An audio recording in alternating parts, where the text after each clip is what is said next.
Glede na to, da je danes skupščina Nove Ljubljanske banke med drugim izglasovala tudi nadaljnjo dokapitalizacijo v višini 500 milijonov evrov, želim seveda tukaj poudariti, da glede na stanje v Ljubljanski banki ter v bančnem sistemu, ter glede na to, da je bila takšna oziroma približno takšna dokapitalizacija napovedana že vnaprej,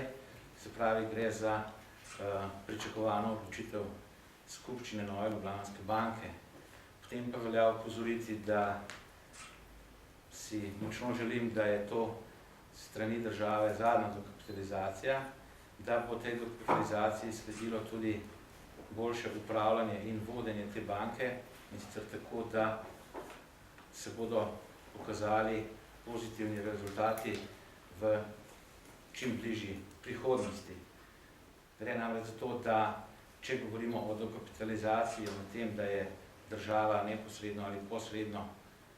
večinski lastnik oziroma lastnik več kot 90%, potem seveda to pomeni tudi odgovornost za takšnega lastnika in seveda pomeni tudi odgovornost za davkoplačevalski denar oziroma za javni denar. Ta dokapitalizacija ni prva, kot sem pa že omenil, upam, da je zadnja strani države in da bo banka dosegla takšno organizacijsko strukturo in upravljanje, da bo dejansko tudi konkurenčna na trgu in da se bo seveda delež države v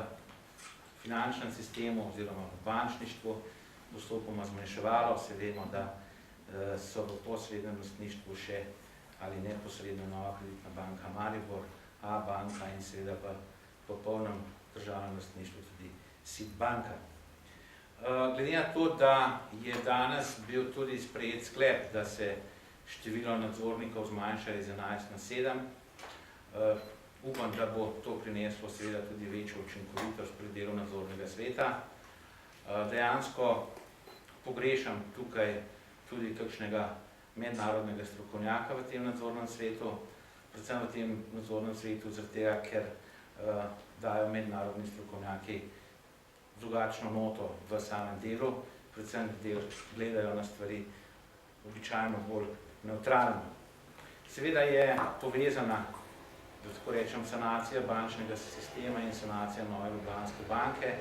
tudi z prenosom tako imenovanih slabih terjatev na družbo za upravljanje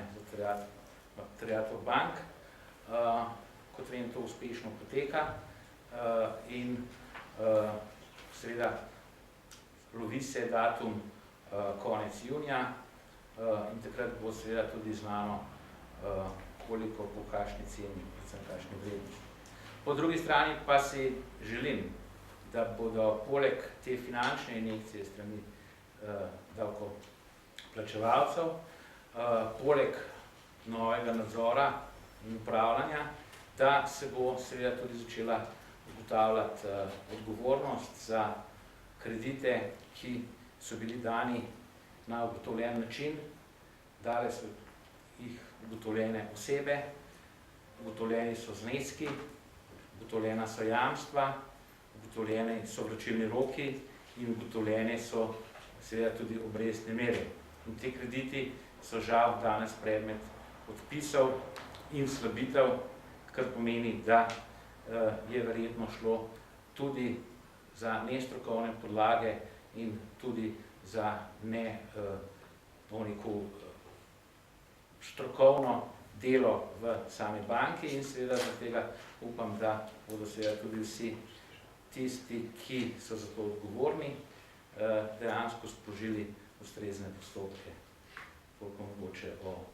dokapitalizaciji